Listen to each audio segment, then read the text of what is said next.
حضرات مکرم، عظمت اہل بیت و عظمت صحابہ کرام علیہم رضوان کے عنوان سے جو ہم نے درس کا سلسلہ شروع کیا تھا، آج اس سلسلے کی آخری کڑی اور آخری حصہ آپ حضرات کے سامنے عرض کرنا ہے۔ انشاءاللہ العزیز کل سے درس قرآن کا سلسلہ دوبارہ شروع کریں گے۔ دعا فرمائے اللہ رب العالمین عمل کرنے کی توفیق عطا فرمائے۔ حضرات مکرم، آخری بات رہ جاتی ہے جب ہم کہتے ہیں کہ اگر سیدنا ابو بکر صدیق رضی اللہ تعالی عنہ اور سیدنا فاروق اعظم رضی اللہ تعالی عنہ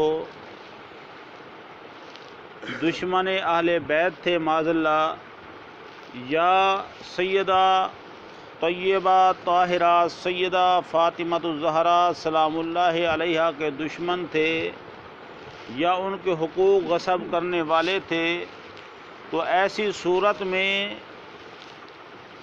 جب دین کا بقول دشمنان صحابہ کے دین کا حلیہ بگاڑا جا رہا تھا، اس دین کا جس دین کے لیے میرے آقا و مولا صلی اللہ علیہ وسلم نے کافروں سے پتھر کھائے اور کانٹوں جیسی تکلیفیں برداشت کی، اور دنیا کا کون سا ظلم ہے جو آپ صلی اللہ علیہ وسلم نے اس دین کے لیے برداشت نہ کیا ہو، اور ایسی قیمتی متاع ایسی قیمتی چیز کا حلیہ بگاڑا جا رہا ہو، تو مولا علی کرام اللہ تعالی وجہ الکریم خاموش رہ گئے، اور خاموش رہنے کے ساتھ ساتھ حضرت ابو بکر صدیق رضی اللہ تعالی عنہ کے ہاتھ پر بھی بیعت کرتے نظر آتے ہیں، حضرت عمر فاروق رضی اللہ تعالی عنہ کے ہاتھ پر بیعت کرتے نظر آتے ہیں، اور سیدنا عثمان غنی رضی اللہ تعالی عنہ کے ہاتھ پر بیعت کرتے نظر آتے ہیں، اور ان کے پیچھے کم از کم 24 سال 5 وقت نماز جماعت کے ساتھ ان کے پیچھے پڑھتے ہوئے نظر آتے ہیں۔ اس کی وجہ کیا ہے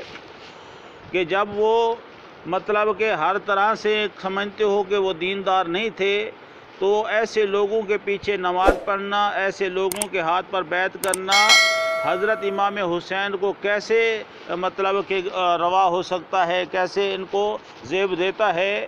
تو یہاں پر کہتے ہیں کہ جناب بات یہ ہے کہ انہوں نے تقیہ کیا ہوا تھا۔ اب آپ حضرات سے پوچھنا چاہتا ہوں کہ ایک بندہ بولتا کچھ اور ہے اور کرتا کچھ اور ہے، اور ایک بندے کے دل کے اندر ارادے کچھ اور ہیں اور ظاہر کچھ اور کرتا ہے، اور بندہ کسی کی زبان منہ پر تعریف کرتا ہے اور دل کے اندر اس کی توہین کا ارادہ رکھتا ہے، تو آپ بتائیں ایمان سے کہ ایسے رویے کو، ایسے انداز کو کہ ہم اپنی سادہ سی زبان میں کیا کہتے ہیں؟ ہم کہتے ہیں کہ یہ منافقت ہے۔ جس کا ظاہر کچھ اور ہو، باطن کچھ اور ہو، ہم اس کو منافقت کہتے ہیں، اور منافقت جو ہے یہ کفر سے بھی بدتر جرم ہے۔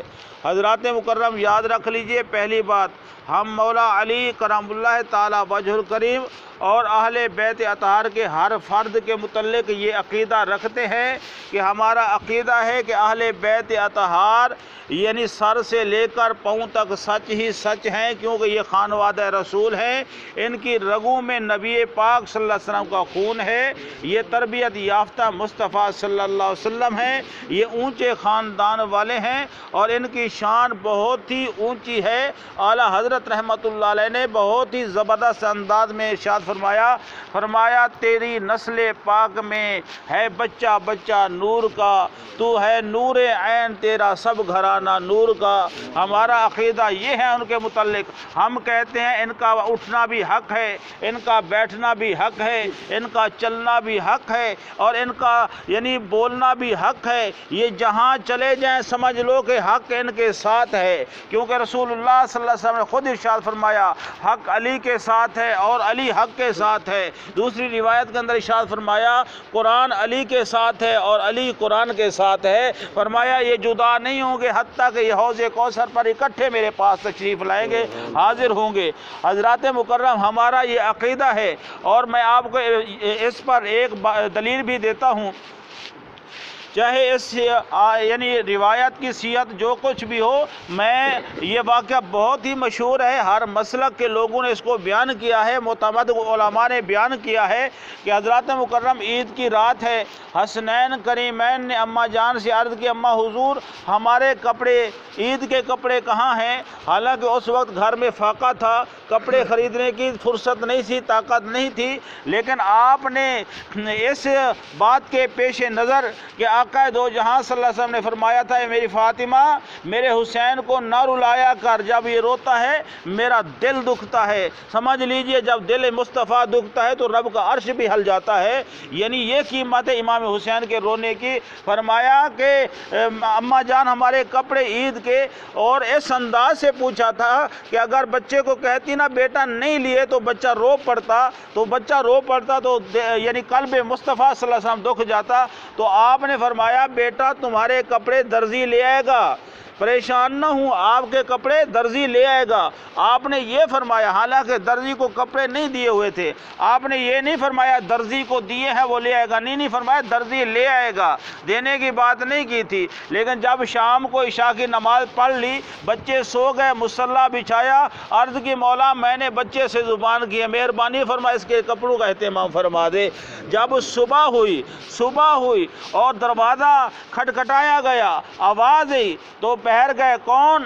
انہوں نے کہا میں درزی ہوں، حسنین کے کپڑے لے کر آیا ہوں۔ حضرات مکرم جب وہ کپڑے پہن کر گئے تو آقا دو جہاں صلی اللہ علیہ وسلم فرمایا اے فاطمہ یہ کپڑے کہاں سے آئے ہیں؟ عرض کی ابا حضور درزی دے کر گیا ہے۔ فرمایا جانتی ہو وہ درزی کون تھا؟ فرمایا نہیں۔ آقا دو جہاں صلی اللہ علیہ وسلم فرمایا یہ درزی جو تھا یہ جبریل امین تھا اور یہ جنت کے جوڑے لے کر آیا ہے۔ حضرات مکرم یہ کیا بات ہے؟ یہ بات یہ ہے کہ سیدہ کی زبان سے نکل گیا کہ درزی لے کر آئے گا، تو جبریل کوئی خادم نوکر یا فرشتہ بن کر نہیں آیا، وہی لفظ دہرایا جو سیدہ کی زبان سے نکل گئے تھے۔ یہ ہے ہمارے نزدیک اہل بیت اطہار کا معیار، ان کی زبان سے جو نکل جاتا ہے۔ ایک اور واقعہ بھی آتا ہے کہ حضرت امام حسن مجتبی رضی اللہ تعالیٰ عنہ کھجور کے نیچے سر جھکا کر بیٹھے ہوئے تھے اور حضرت امیر معاویہ رضی اللہ تعالیٰ عنہ تشریف لائے اور فرمایا امام حسن یہ بتائیں اس کھجور پر کتنی یعنی کھجوریں لگی ہوئی ہیں، اس درخت پر کتنی کھجوریں لگی ہوئی ہیں؟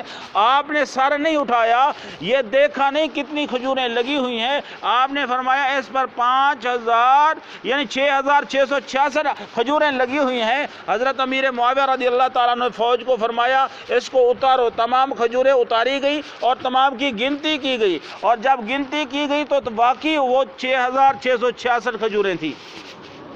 تو حضرت امیر معاویہ رضی اللہ تعالیٰ عنہ نے فرمایا اے حسن کیا آپ پر وحی آتی ہے؟ آپ نے فرمایا نہیں۔ آپ نے فرمایا کیا تم علم غیب جانتے ہو؟ آپ نے فرمایا نہیں۔ آپ نے فرمایا پھر آپ کو کیسے پتہ چل گیا کہ اس پر 6666 کھجوریں لگی ہوئی ہیں؟ آپ نے فرمایا ہماری زبان سے جو نکل گیا ہے۔ حضرات مکرم جب ان کی زبان سے نکل جاتا ہے اللہ اس کو تقدیر بنا دیتا ہے، اور ان کی زبان سے نکلنے والا ہر حرف جو ہے وہ حق ہوتا ہے۔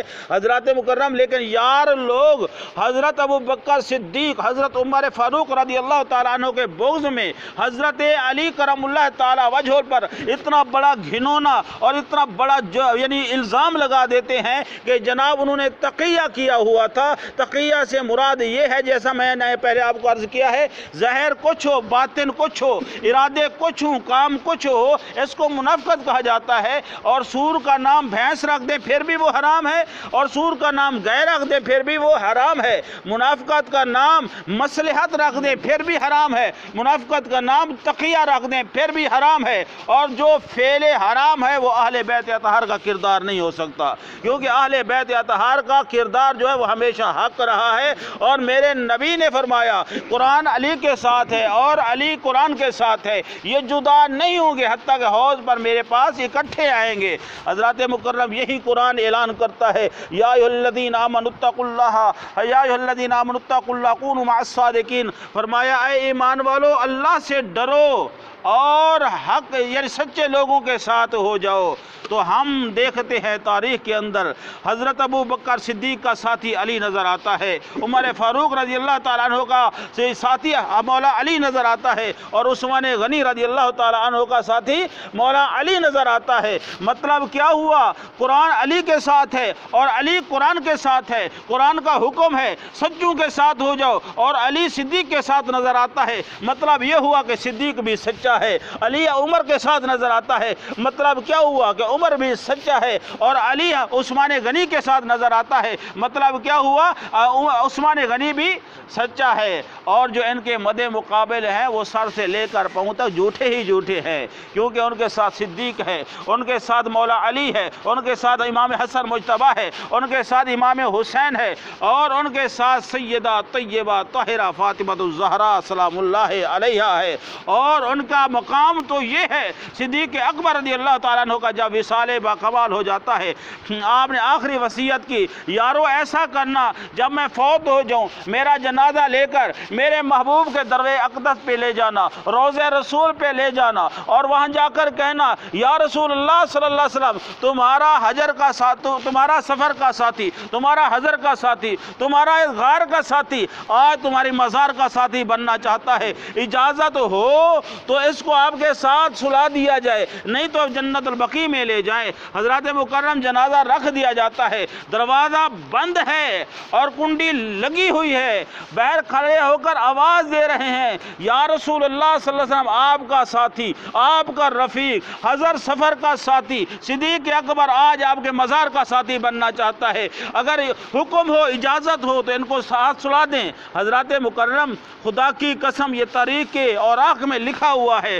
دروازہ بھی کھل جاتا ہے اور آواز بھی آتی ہے یار کو یار سے ملا دو، یار کو یار سے ملا دو۔ اس دنیا سے جانے کے باوجود بھی آقا دو جہاں صلی اللہ علیہ وسلم ان کو اپنے ساتھ ملانے کے لیے یہ ارشاد فرما رہے ہیں میرے یار کو میرے ساتھ ملا دو۔ حضرات مکرم جہاں یہ پتہ لگتا ہے نبی زندہ ہے، حیات النبی کا پتہ چلتا ہے، وہاں یہ بھی پتہ لگتا ہے صدیق اکبر آقا دو جہاں صلی اللہ علیہ وسلم کو اس جہاں کی زندگی میں بھی منظور نظر تھا، اور اس دنیا سے جانے کے باوجود عالم برزخ میں بھی منظور نظر ہیں۔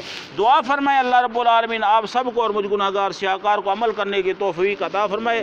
اللہ رب العالمین اپنے محبوب صلی اللہ علیہ وسلم کے تمام پیاروں سے پیار کرنے کی توفیق عطا فرمائے، تمام پیاروں کی سچی پکی غلامی کرنے کی توفیق عطا فرمائے، آمین بجاہ سید الانبیاء والمرسلین وما علینا الا البلاغ المبین۔